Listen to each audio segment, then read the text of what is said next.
आपलं आयुष्य हा एक व्यवसाय आहे आणि ह्या व्यवसायात जर आपल्याला यशस्वी व्हायचं असेल तर आपण ही कल्पनाशक्ती केली पाहिजे की अरे मी माझ्या व्यवसायाचा एक यशस्वी CEO आहे.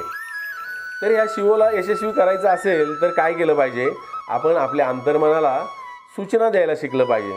तर ती सूचना कशी द्यायची की आपण हे समजायची की अरे मला माझ्या आयुष्यात सुख, समृद्धी, समाधान या सगळ्या गोष्टी मिळतात आहे, अशी कल्पना करायची आणि रात्री झोपी जाताना याच कल्पनाशक्तीची सूचना अंतर्मनाला द्यायची आहे आणि निवांत झोपी जायचं आहे. तुम्ही काही दिवसांनी पाहाल की तुमच्या यशाचं बीज हे तुमच्या अंतर्मनात पेरलं जातं आहे आणि हा विश्वास ठेवायचा आहे की अरे माझा जन्म हा फक्त मी यशस्वी होण्यासाठीच झाला आहे.